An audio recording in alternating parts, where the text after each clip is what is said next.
The episode begins with a disgruntled Roddy calling up his colleagues one after another, with a clear desperation in his attitude. Roddy sits at a fast food restaurant named Chickado, waiting for the other Slough House agents to come to the place, but almost nobody picks up his calls. It is Louisa who finally picks up and reveals that Jackson Lamb has pranked Roddy. The tech and hacking specialist had brashly asked his boss about where the Christmas party for the Slough House agents would take place, despite knowing that the colleagues never like spending personal time with each other. Therefore, Lamb had told Roddy to go and wait at the Chickado restaurant where everyone else would gather, and the latter had even seemingly ordered for his colleagues.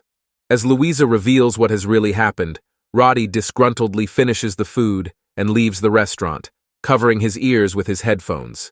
The very loud music blaring into his ears keeps Roddy from realizing that a severe explosion has taken place only a little distance behind him. It is only upon seeing people around him run and panic that he understands what has happened. This explosion at a shopping center kicks off the main plot of this season of Slow Horses, and soon there are more developments that follow. The incident took place at the Westacres shopping center as a car bizarrely drove through the busy pedestrianized area, which was filled with people walking by because of the holiday and festive season, before it rammed straight into the shopping center building.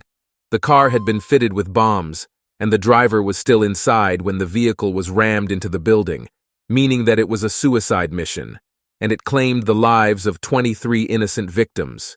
Many others are left injured and traumatized by the terrorist attack, and it takes almost a day to identify all the victims correctly. When the MI5 authorities arrive at the shopping center to assess the situation, it is revealed that Diana Taverner has not taken the role of the first desk after she had successfully ousted Ingrid Tierney from the position at the end of Season 3. Instead, Diana has placed a man named Claude Whelan at the MI5 first desk, while she seemingly remains at the second desk, or as a close advisor to Whelan. Despite the official positions, though, it is very clear that all agents and police personnel revere Diana as their top boss, and it is evident to everyone that Whelan is just a puppet. By the time Diana and Whelan arrive at the scene, the authorities have already traced down details of the car used for the bombing, and it is found to have belonged to a rental company. The vehicle had recently been rented by a 28-year-old man from Leicester named Robert Winters. However, being an IT consultant with nothing suspicious about his background and past record, Winters' name was probably used by the real perpetrator to hide their identity. This seems all the more likely when it is revealed that the address in Leicester that had been used while hiring the car was also a fake one, where nobody had lived for many years, and the neighbors knew nobody named Winters. The next development in the case comes when an online video surfaces in which a man revealed himself to be Robert Winters, admitting that he is about to launch an attack at Westacres Center, although he does not reveal his exact motive behind it. Winters only utter a few cryptic lines about him being hurt by someone or some group, and the bomb blast seemingly being an act of revenge for his pains. Naturally, the MI5 tracked down the location from which this video had been uploaded and sent an armed squad to investigate the place and arrest Winters. Surveillance camera footage from around the area and police drones suggested that Winters had left the apartment the previous afternoon and had not returned ever since. But Diana feels that some of his accomplices might still be inside, and she wants to ensure the safety of the armed unit being sent to the place. Eventually, the team has to break down the front door and enter the apartment forcefully, but there is no sign of Winters anywhere in it. In fact, there is almost no furniture or any other item from which any further clue can be found. One of the soldiers finds a passport belonging to Robert Winters, and it ascertains that this same person rented out the car, for this very document had been produced at the car rental agency. Winters had not tried to hide his identity because he knew that he was about to die, and so he had left his passport lying around. However, it becomes evident very soon that the man had not been working alone, but someone else was also involved in the terrorist plot. As the forensics team walks into the apartment to look for more evidence, one of them draws the curtains to let the sunlight in. This reveals a string of grenades tied together with the curtains, all of which immediately explode and kill a number of the forensics experts and special operatives. The second bombing creates more panic among the citizens of London, and it also confirms that a very real bomb scare is going to be the central plot of this season of Slow Horses. The veteran MI5 agent, David Cartwright, had started to struggle with his old age at the end of Season 3, as he was forgetting things and people. In the new season, David's grandson and one of the central characters, River, is seen meeting his colleague Louisa Guy at a pub to discuss some personal matters. The two characters had grown closer after working together in the previous season, and they became somewhat friends. But no matter how friendly the colleagues at Slough House get, there is always a sense of awkwardness between them. Thus, when Louisa agrees to meet River, and then he says that he wants to reveal something personal, she thinks that he is about to ask her out. However, what River wants to discuss is actually his concern about his grandfather's health, for David now struggles to identify anyone. Louisa advises River to visit his grandfather more often since David was the one who raised him, and River agrees with this counsel too. A little while later, David Cartwright is seen returning home but in extreme panic, for he fears that someone is watching him. The elderly man somehow rushes back to the safety of his house and arms himself with a shotgun that he always keeps handy. This was, in fact, the reason for River being more concerned than usual for his grandfather, since an old man with a failing memory and guns at his disposal can be a recipe for disaster. David clutches the gun, sits on his couch, waiting for his imaginary assailants to arrive, and falls asleep. He is awoken at night by loud bangs at the main door, and when he goes to open the door in darkness, David realizes that it is River who has come to visit him. We viewers see the figure of a young man walk into the house, and although his face is not visible because of the dark setting, the manner in which he speaks does make him seem like River. But weirdly enough, the guest enters the house and then hurries up the stairs without stopping to greet his grandfather, stating that he has to relieve himself in the toilet. This seemingly planned attempt at trying to hide his face makes David fear that the guest is actually not his grandson, but some intruder who has come to hurt or kill him. As a result, David once again takes up the shotgun and walks up the stairs to the toilet, where he sneaks up on the young man. When the latter turns around, David has a sudden realization that it is indeed not River, and he responds with 2 effective gunshots. But as the young man's face is dismantled and almost blown apart because of the close-range fire, David wonders whether he has mistakenly killed his only living relative, his grandson. When the police arrive at the scene and get the MI5 involved, David is missing, and the dead body of the young man, presumed to be River, is found inside the house. Although David had triggered a panic alarm, the sole purpose of which was to provide help to elderly citizens in need, the police chose not to respond immediately because David had been triggering the alarm unnecessarily in the recent past. Nonetheless, an investigation is launched into the murder after the crime scene is discovered, and the new head of the MI5 tactical unit, codenamed the Dogs, arrives at the scene to take control. After the previous head, Nick Duffy, had been killed during the events of Season 3, a woman named Emma Flight was brought in for the position. Flight gets in touch with Jackson Lamb and asks the Slough House head to come and confirm whether the dead body belongs to River Cartwright, since hardly anyone else knew River. No documents to prove the identity had been found either on the body or on the crime scene, but Lamb takes a look at the body and does confirm that it belongs to River, who had been a loyal but rather ineffective agent of the Slough House. Jackson Lamb visits his old colleague and close friend, Catherine Standish. Catherine had decided to leave Slough House and the MI5 at the end of the previous season, but it is revealed that Lamb has been refusing to grant her wish by not signing the necessary documents. When Lamb tells Catherine about the strange and sad events that had transpired in the Cartwright family, she does a terrible job of acting to be shocked, and this confirms to Lamb that she knows something that nobody else does. This deduction is not as brilliant as it seems, though, for Lamb reveals that he had made this guess based on the fact that he saw River's car parked outside Catherine's apartment. As he forces his way into her bedroom next, a bemused and sleepy David Cartwright is found on the bed, meaning that he had been hiding from the police at Catherine Standish's house. It is revealed that River is not actually dead, for he is on a secret trip to somewhere in France. River seems to be on a personal mission to find someone, for he keeps looking at a man's passport, the young man whom David Cartwright had led into his house believing him to be his grandson, must have been an attacker who had come to kill the veteran agent for some reason. David killed the man, and then wallowed in grief at who was trying to kill his grandfather, and for what exact reason. As he took a cab through the French countryside, Lamb figured out this entire sequence of events and tracked down David at Catherine's place. In typical Slow Horses style, this attack on David will surely be tied to the bomb attacks in London, and where the plot of this new season takes us will be very interesting to watch. A scene from the previous night, when the gruesome, unintentional murder had taken place inside the house of David Cartwright. When River is convinced by Louisa that he should take care of his grandfather in this time of need and should visit him often, and a piece of paper with a location mentioned on it. A particular café, named Le Blanc Russe, in the small French town of Lavande, had been named on the piece of paper, making it appear as if the man was supposed to return to this very location after his work in England was done. Finally, River also found a passport on the dead man's body, and it was in the name of a certain Adam Lockhead, which finally confirmed the identity of the man who had come to kill David.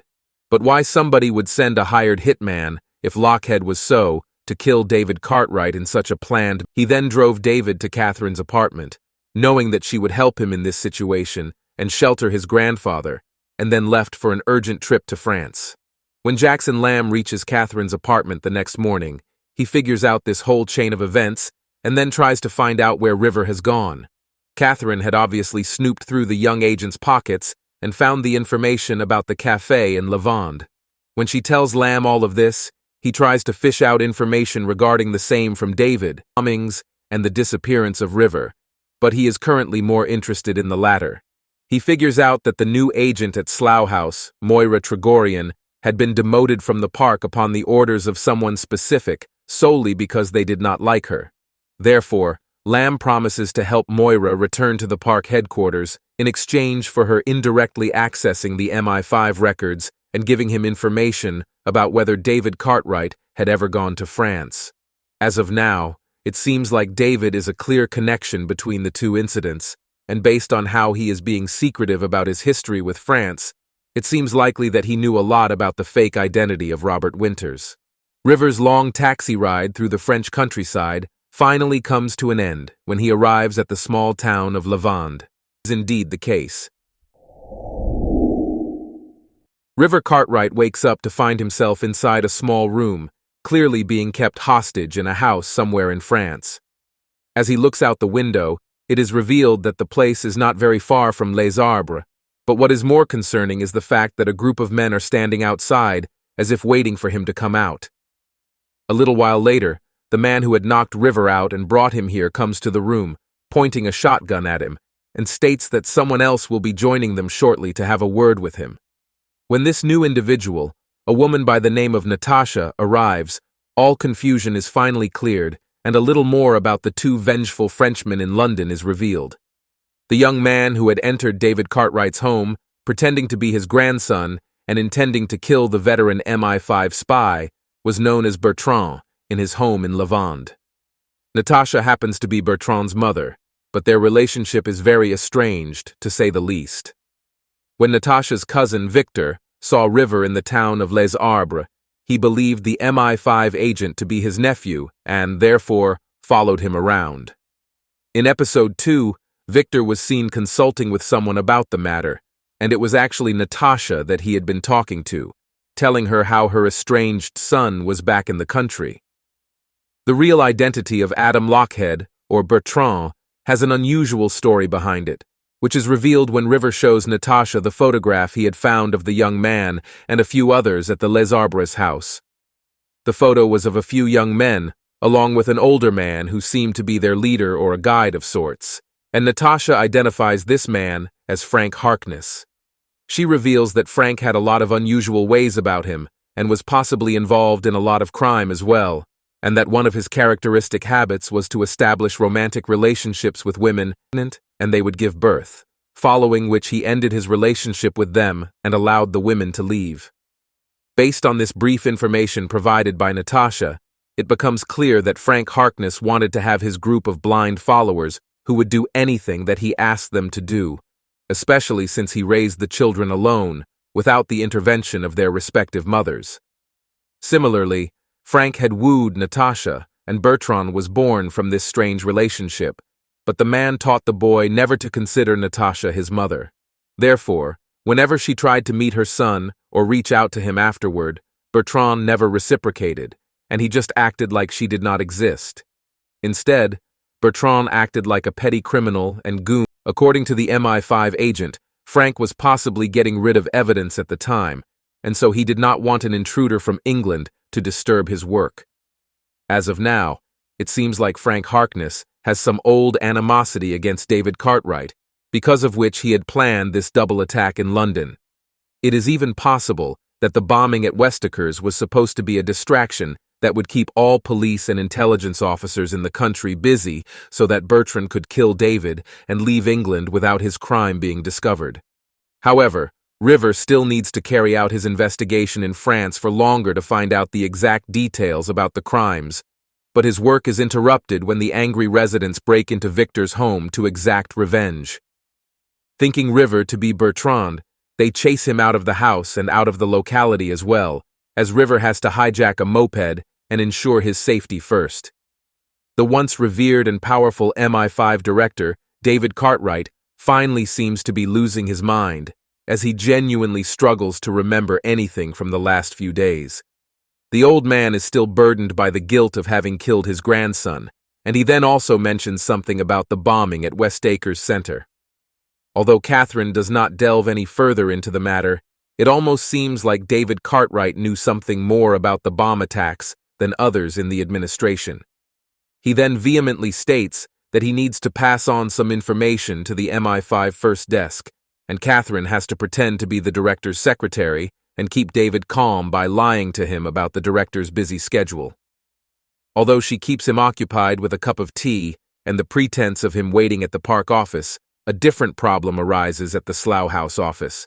The new dog's head, Emma Flight, had been tasked with investigating the supposed murder of River Cartwright and the subsequent disappearance of David. By now, she had realized that River must be alive, considering the lack of reaction from his Slough House colleagues, and so she confronts Jackson Lamb about the same. Lamb obviously has experience avoiding such sticky situations, but Flight is seemingly different from her previous counterparts, as she does not mind getting her office involved during these instances. Flight arrests Lamb on the charge of obstructing an investigation, and just as she is about to take him away from the Slough House office, the man offers to give her David Cartwright's location. At this point, Lamb knows that keeping River's personal mission to France a secret would be more helpful for his survival, and he decides to sell out David instead, considering that the old man has no idea about where his grandson is. Flight lets him go and rushes to the house of Catherine Standish in order to arrest the sole suspect in the murder case, but Lamb also sends Louisa to try and stop the arrest somehow. Louisa is unable to distract Flight as she originally planned, and the dog's chief barges into Catherine's apartment. However, she is unable to find David Cartwright anywhere and believes that Lamb has played a crude joke on her, misleading her to the wrong place. However, it was Catherine who had pulled off a clever plan, as she had figured out the possibility of the MI5 coming to her place in search of David, and so had hidden him in a different apartment already. Catherine reveals to Louisa that she has been cat-sitting for a neighbor of hers, meaning that she has the keys to this nearby apartment, and so she had hidden David there. But when the two women enter the apartment to check on David, they realize that the man has left the place through a back door. Jackson Lamb reaches out to his old associate Sam Chapman in order to find out more about David's connection with the French town of Lavande. Although the two men decide to meet at a laundromat, which was indeed a usual meeting spot for them and possibly other MI5 agents, Chapman informs Lamb that a man has been tailing him for some time now. Frank Harkness actually orders one of his men to follow Chapman, with the original plan being to kill him at some empty corner of the streets. Lamb employs his two agents, Marcus and Shirley, to ensure Chapman's safety, and he himself also tracks down the contact in order to protect him.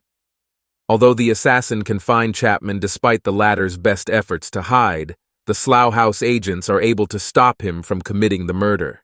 Lamb then drives a taxi into the warehouse where this fight is taking place and drives it into the attacker, making it evident that he does not hesitate to get violent if his plans require it. His determination to protect Chapman at all costs also has a very particular reason.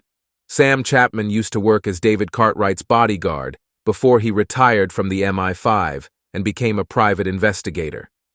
As per Lamb's instructions, the new Slough House employee, Moira Tregorian, had used her sources to find any connection between Cartwright and Lavande. Although Cartwright had never gone to France by official records, his bodyguard at the time, Chapman, had indeed traveled to the country and the very town of Lavande.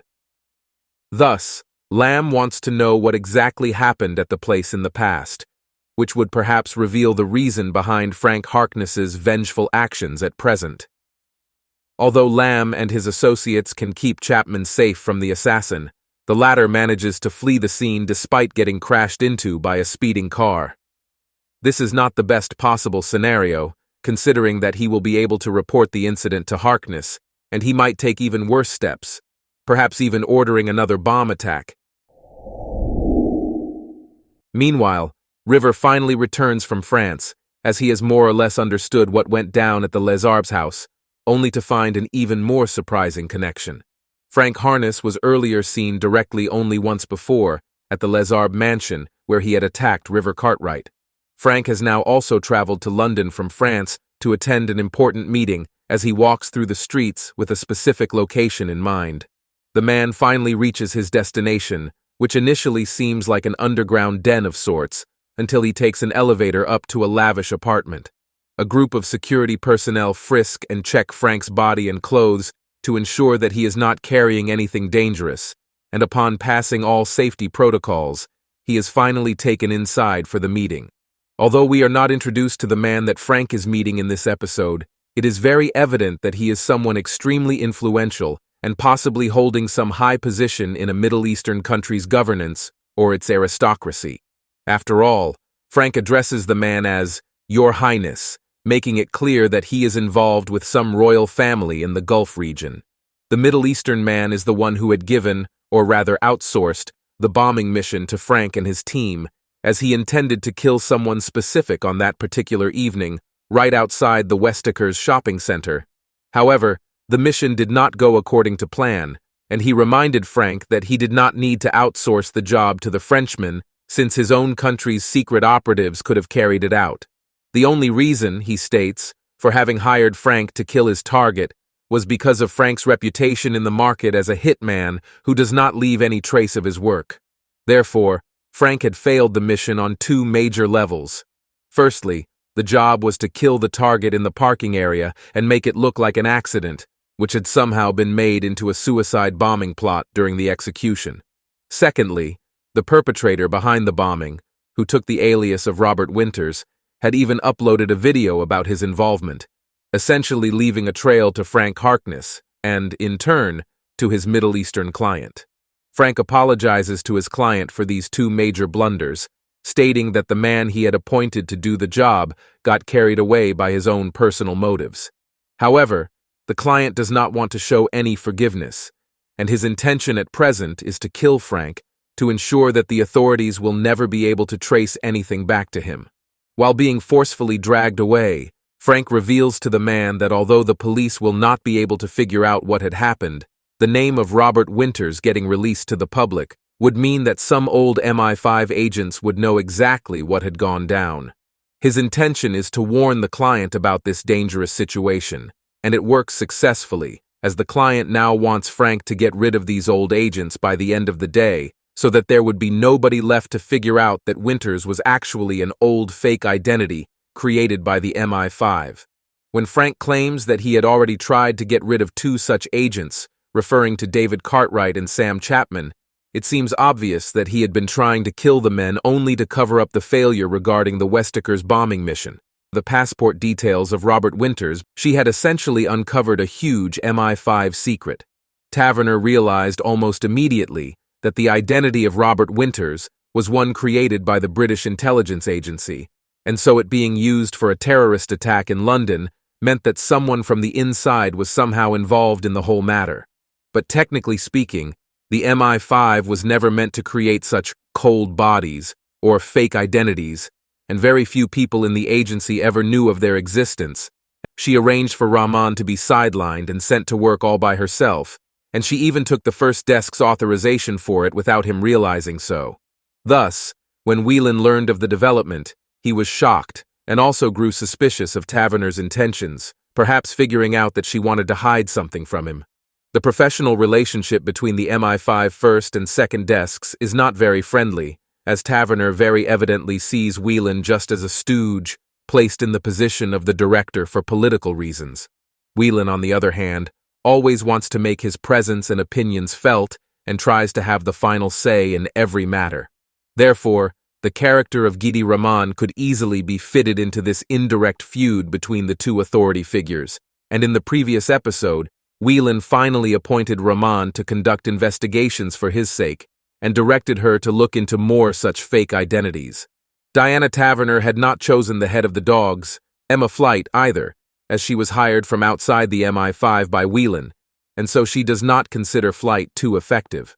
This is why, Taverner reveals, she had herself asked to see the blood match reports from the crime scene at David Cartwright's house. It is from this report that she finds out that River is still alive, and also realizes that he is involved in keeping David off the radar of the police. She now confronts Flight for having hidden this crucial information from her, and the tactical unit leader admits that she just wanted to find David and then reveal everything to Taverner. Back in the park office, though, Whelan confronts Taverner for having kept secrets from him too, since he has now found out, through Rahman, that the MI5 had created multiple fake identities. Rahman's investigation into the MI5 records and the events at David Cartwright's house had made it clear to her that another created identity, that of Adam Lochhead, had been used to attack the veteran ex-director. It was already evident that Adam Lochhead, or Bertrand, who was pretending to be Lochhead, looked a lot like River Cartwright. Therefore, based on all these new findings, the current MI5 first desk, as well as the second desk, must find out the whole truth about the situation. It becomes clear to them that River Cartwright is still alive and currently in France, while David Cartwright is somewhere in London, and interrogating him will be instrumental in solving the mystery of the fake identities. The fact that Catherine Standish had essentially lost David Cartwright in the previous episode, with the man walking out of her apartment building all by himself, meant that he was in extreme danger now. On the one side, Frank Harkness and his hired assassin want to kill David, and on the other, MI5 sends Emma Flight to go search for the man. Thirdly, the Slough House agents, led by Jackson Lamb, want to ensure that David is not found by the MI5 while being in such a forgetful and vulnerable state, since they would hold him responsible for some past actions. The situation escalated further when David Cartwright reached the address where the MI5 headquarters was located earlier.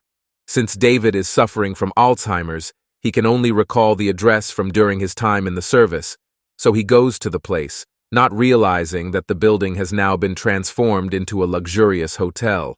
The receptionist at the hotel immediately informs the MI5 top bosses of this, and they direct Flight to the place. But as they realize that River is also returning to London at the same time, Taverner orders Flight to go after River and to send 2 of her men to collect his grandfather from the hotel instead. However, Catherine and Sam Chapman can reach the hotel and David Cartwright just before the agents can get to him, and ultimately, the ex-director is successfully saved by the Slough House agents. However, the same can't be said for Chapman, as Frank and his assassin temporarily shift their focus on him. The assassin breaks into Chapman's office and seemingly beats him to death, ensuring that he will not be able to link Frank with the 2 criminal attacks in London. As River Cartwright returns to London after his investigative trip to France, he spots Flight and her men at the station, clearly waiting to arrest him, and successfully evades them. He then reaches the countryside and sneaks into his grandfather's house to go through a box of some old stuff that David kept stored away. It is now that Slow Horses Season 4 seems to propose an unusual theory, which makes it seem like River has a secret link with the group at Les Arbres. Earlier in the episode, Sam Chapman revealed that when he worked as David's bodyguard some 30 years ago, the MI5 director had sent him to the French town of Lavande, on a secret mission, which seemingly nobody else at the agency knew about. At the time, a young Frank Harkness was the leader of a violent gang of misfits, all living at the Les Arbès mansion, and he already had seemingly multiple wives and sons from his relationship with them. Chapman had been given the responsibility of discreetly driving a car to Les Arbres, but he did not know that the car contained loads of weapons, ammunition, and also a stack of fake passports in the names of identities created by the MI5 as cold bodies. Essentially, the MI5, or its erstwhile director, David Cartwright, was doing a favor for Frank and his gang in exchange for a favor in return. This favor, which Frank Harkness had to do, was to release a particular woman from his gang, and Chapman was to drive her back to London. But what was even more peculiar was that the woman revealed nothing about herself to Chapman, and she even fled from his car after they crossed over to England. Even David never asked him anything about what happened to the woman, almost as if her escaping Chapman's company was a part of the plan all along. When River returns to his grandfather's house at the end of the episode and goes through the box of old stuff, he finds some paintings very similar to the ones he had seen on the walls of the Les Arbès mansion. When he had earlier spoken to Natasha back in Lavande, she had told him that a different woman had made those paintings there. As of now, though, River gets caught by Emma Flight at the very end of episode 4 and will first have to deal with interrogation at the hands of the MI5. Episode 5 begins with a focus on Molly Doran. The records keeper from the MI5 headquarters at the park takes a bus home from her job. Despite having lost one leg and being restricted to the use of a wheelchair for the rest of her life, Molly's personality is strongly marked by self-reliance and a characteristic hatred against most MI5 agents and officers. Therefore, she is all by herself on her regular route, but as she returns to her apartment, Molly is seemingly cautious about something, as she keeps looking up at the ceilings in the different rooms. Perhaps being an employee of the MI5 with access to every important document of the agency has taught Molly to always check for anything suspicious in her apartment at all times, and this is probably just a routine check. But at this very time, the ringing of her bell stops Molly's activity, and she comes to the door to see who is visiting her. As soon as Molly opens the door a bit, it is clear that she is in trouble, as a figure of a man is seen, and he tells her that he is here to check some supposed leak. Molly states that there is no such problem in her apartment, and it is evident that she knows that the man has some very different intentions. After all, the man is Frank Harkness himself, and with no actual effort put in to pretend like the plumber, he is simply just toying around with her. Frank asks to check on the matter nonetheless, and when he is asked for any sort of identification, he just flashes the gun tucked on his waist. Therefore, Molly cannot prevent him from forcefully entering her apartment, and she now becomes a hostage in the situation, for Frank is here specifically for her. Frank Harkness introduces himself by his original name before claiming to be a certain Mitch Philpott as well, saying that Molly might recognize him by this name. Philpott, an ex-agent who worked in the MI5, had died a couple of years earlier, but Molly did not know of it. Therefore, when Frank messaged her over the internet a few weeks ago and pretended to be Mitch Philpott, she did not realize that she was speaking to an imposter. The very topic of discussion during these online conversations was about the good old days and the common contacts that they had, all of which made Molly rather happy as she reminisced. However, Frank had the intention of getting the private addresses of David Cartwright and Sam Chapman, because of which he pretended to be Philpott and stated that he wanted to get in touch with his old friends. Without really thinking much about it, Molly gave him the addresses of the two ex-agents, meaning it was technically she who helped Frank track down his targets. At this point, Molly tries to scare Frank by saying that agents from the park office will soon rush to her apartment after they realize that she has been missing for an hour. But her bluff falls flat in front of the man. Frank states that the very reason behind him choosing Molly for his plan was the fact that she had pushed away every colleague of hers and isolated herself in the archives. Therefore, nobody would even notice if the keeper of the archives was missing for hours, and hence, there was no danger in holding her hostage. Frank had already used Molly to track down the residential addresses of David Cartwright and Sam Chapman, and now he makes one more demand of her. He wants her fingerprint and the security codes to log into the MI5 surveillance system, for his plan at the moment is to track down a convoy of cars carrying River inside. Using the footage from the camera that was planted near David's house, Frank can see River getting caught by the dog's Emma flight and being dragged into a car. Although Molly tries to prevent Frank from using her to do any more harm to people, he now takes over the situation in a very violent way. Frank pulls out a knife and threatens to cut off her fingers and even her remaining healthy leg, ensuring that she quietly gives up the codes and her fingerprint for him to start tracking the convoy. Sometime later, the assassin he had recruited to find and kill Sam Chapman, named Patrice, also comes to Molly's apartment and starts to apologize for his earlier failures.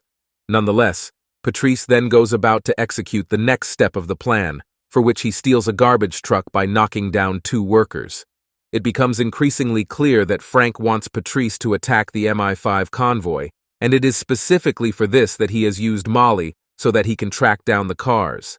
In the end, it seems like Frank Harkness will surely kill Molly Dorian, now that she is of no further use to him. He even pulls out a gun and points it at her, making it seem like he will shoot her, along with saying that he intends to send a message. However, Frank then leaves the apartment without doing any harm to Molly, and it becomes clear that he literally wants to send messages to certain people. This is because Frank has left 5 envelopes on Molly's table with the names of 5 important officials written on them. One among the 5 is addressed to Claude Whelan as well, and these letters most probably have details about the deal he had made with David Cartwright so many years ago. It might also be that Frank leaves messages of blackmail against the authorities to ensure that he and his team will not be held responsible for the Westacres shopping center attack. When River returned to his grandfather's house at the end of episode 4 and then found drawings very similar to the ones on the walls of the Les Arbres mansion, it seemed like he had a secret connection with the place. The fact that one of the terrorists who had arrived from France, Adam Lockhead, or Bertrand, looked very similar to him made it seem very possible that Frank was River's biological father. This fact is confirmed in Slow Horses episode 5, as David Cartwright finally opens up about the secrets from his past. After being picked up from the luxurious hotel, where the MI5 headquarters was once located, David was taken back to Slough House, and at present, he is seen being driven around by Jackson Lamb and Catherine Standish. David still keeps making demands to meet with the first desk, although he has no idea about Claude Whelan or even Diana Taverner, having lost most of his memories. Lamb finally seems to acknowledge the fact that the man has indeed lost his memory and is not just pretending to be in dismay, so he drives him to a place that is sure to jog up some memories. Lamb takes David and Catherine to an old cemetery ground, where David's beloved wife, Rose, had been buried. The head of Slough House is cunning enough to know that the elderly ex-director might surely remember more because of his overwhelming sense of nostalgia associated with his wife, and even reveals more out of overwhelming emotions at this spot, and the plan actually works brilliantly. David now reveals that he had indeed sent his erstwhile bodyguard, Sam Chapman, to drive to the Les Arbres mansion near Lavande in France so that he could rescue someone from there. While we were already shown a flashback of this time in the previous episode, David now reveals who the woman being rescued actually was. In reality, Frank Harkness was once a CIA and Special Forces agent who had been fired for various charges such as embezzlement, torture, theft, and disobedience. Despite being forcibly distanced from the world of crime and violence, Frank kept a very strong interest in it, and he wanted to create an assassination squad by himself. His main idea regarding this squad was to raise children by teaching them to be cruel killers from their very young days. It is for this reason that he brought one woman after another to his mansion, impregnated them, and then abandoned them after they gave birth. Frank was basically raising his own assassination squad with his sons, and at one point, he had even taken David and Rose's own daughter, meaning River's mother, with him to the Les Arbres mansion. David mentions that Frank had not really kidnapped his daughter, but had taken her there by claiming to love her, which the young woman believed as well. Therefore, the erstwhile director of MI5 was ready to do just about anything to have Frank Harkness release his daughter and let her return to England. Frank took advantage of his desperation and ordered David to give him access to a number of MI5 cold bodies, along with cash and weapons, so that his assassination squad could start taking on contracts from terrorists.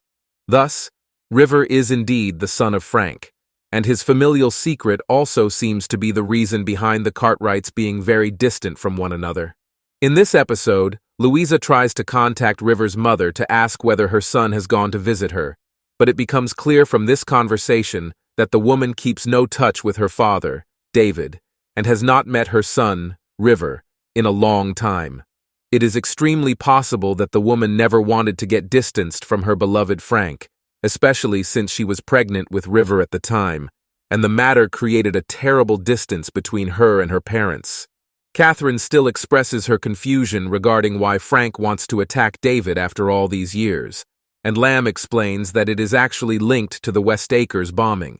While the terrorist attack itself had gone differently than planned, the video released by Robert Winters made Frank panic since the world had not gotten to know the name of the young man. Although nobody would find anything out of the ordinary in the name Robert Winters, David Cartwright and his bodyguard, Sam Chapman, would surely recognize the name as one of the fake identities created by MI5. Thus, he wants David to be killed, after having possibly done the same to Chapman, and hide the trail leading to himself and his assassin, Patrice, who is surely a son of his. But the MI5 head, Claude Whelan, also figures out that Frank had been leading an entire assassination squad to carry out various terrorist attacks over the years, and that they had been using MI5 cold bodies to hide their real identities. River Cartwright had been finally caught by the MI5 dog's head Emma Flight at the end of the previous episode, and now he is being taken to the park headquarters to be interrogated. Although Flight already starts asking questions about his trip to France and his reasons for returning to his grandfather's house, River refuses to say anything at all, stating that he will only talk after meeting with David. Flight has to currently accommodate, and she doesn't even tell Diana Taverner about the photograph she had just taken from River, which showed the perpetrators of the attacks in London with Frank Harkness and a couple of other men. River notices this and tries to take a superior hand over her, but ultimately, Flight does share the photo with Gidi Ramani and Claude Whelan. It is after this that the MI5 top heads realize exactly who they are dealing with. Midway through the episode, River can convince the tactical unit head to take him to meet his grandfather, but he is shocked to learn that David is no longer at Catherine's house. By this time, David had been once again taken back to Slough House by Catherine on the orders of Lamb, but nobody in the MI5, and therefore River, does not know about it. However, there is a new twist at the very end of Slow Horses Episode 5, as the convoy carrying River towards the park is attacked by Patrice and Frank, who block the path using the garbage trucks they had earlier stolen.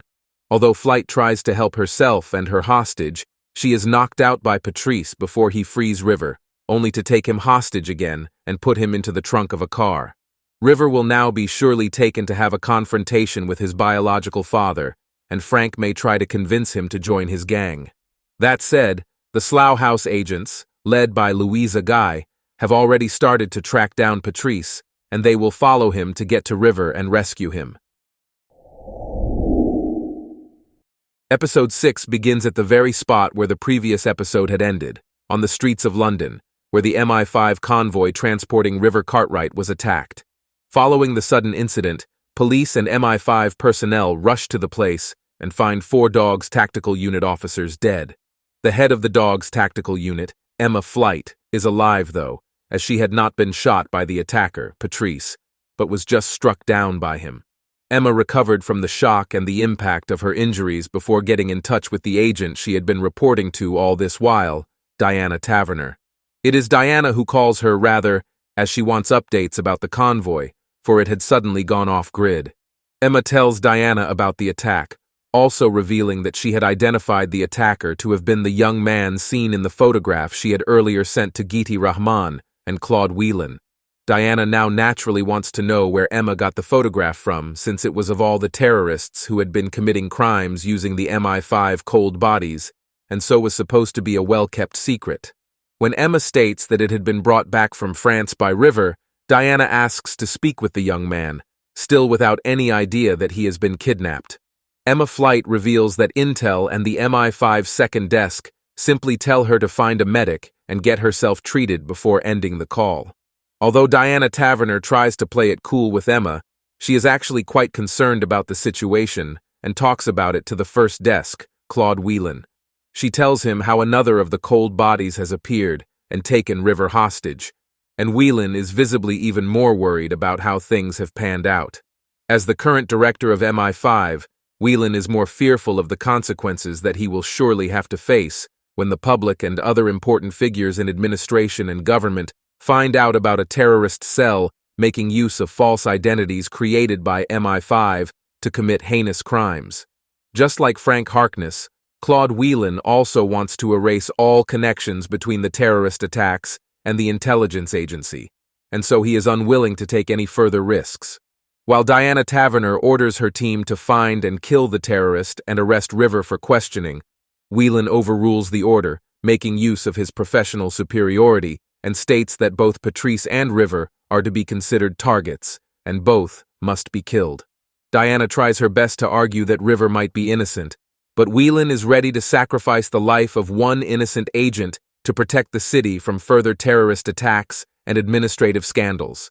Thus, the MI5 first desk's order stands to find the fugitive men and kill both of them. When Frank Harkness orders his son Patrice to go fetch River Cartwright, it is obvious that he wants to have one final confrontation with the Slough House agent, especially since River is also his biological son.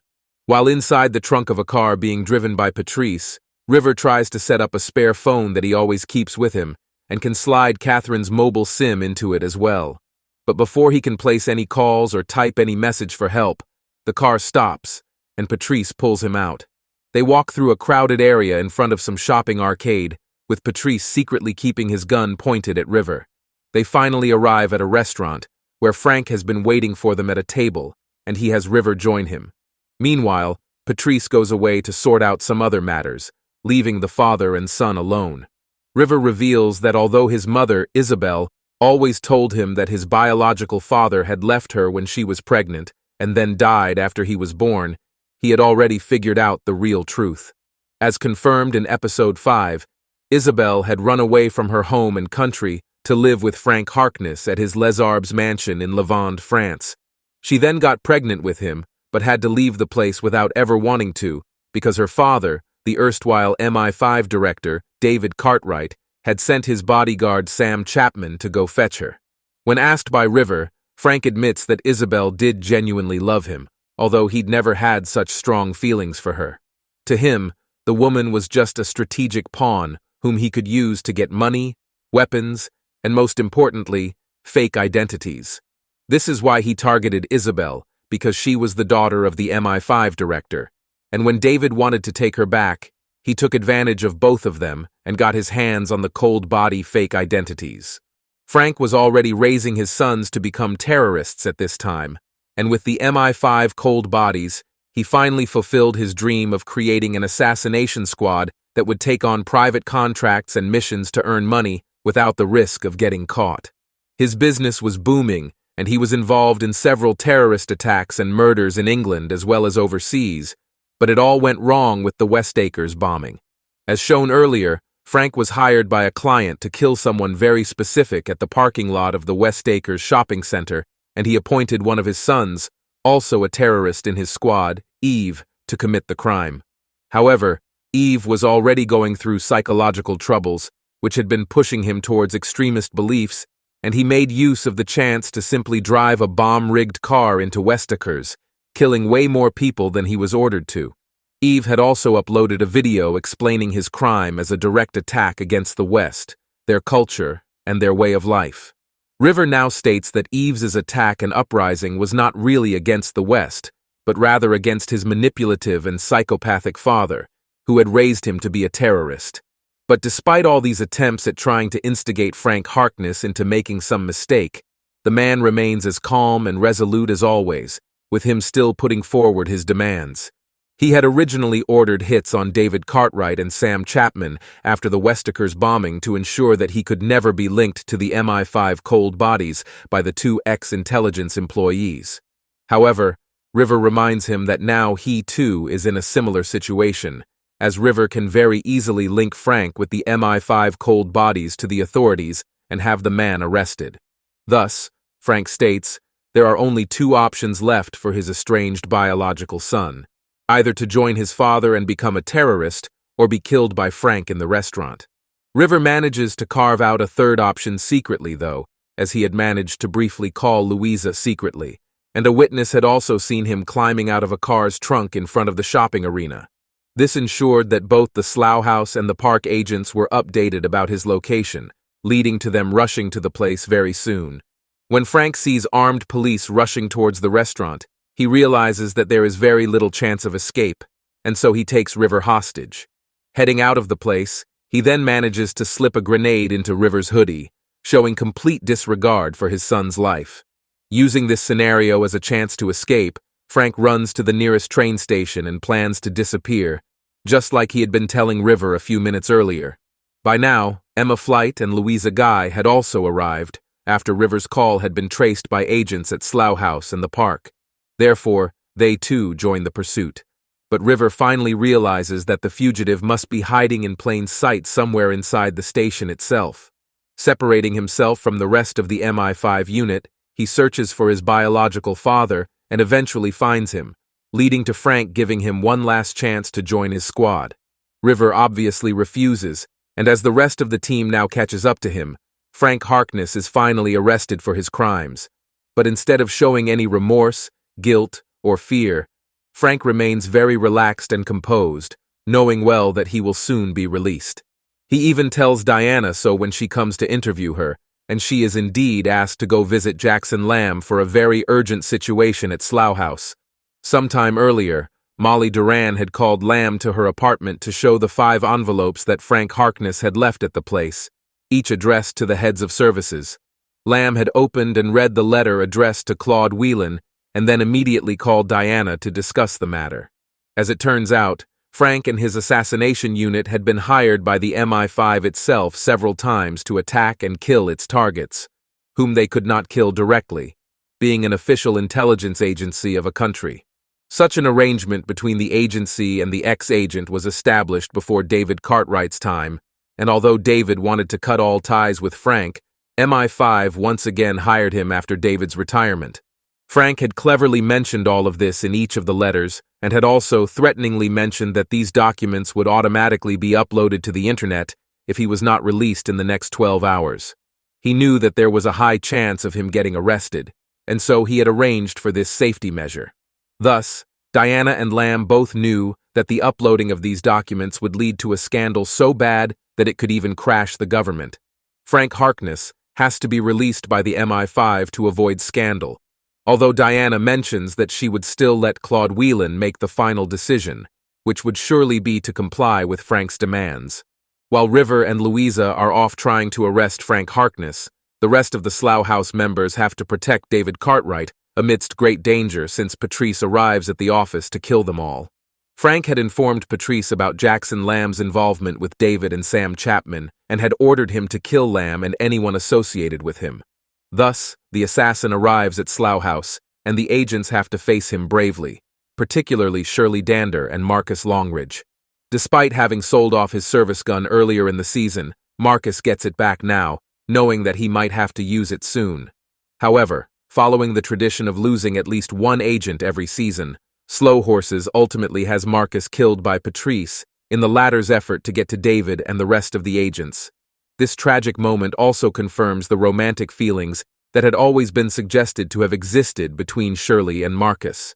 It is the mostly silent, terribly introverted new agent, J.K. Coe, who analyzes and talks about the presence of these feelings, which are evident to him since he was once a part of the psychological evaluation department.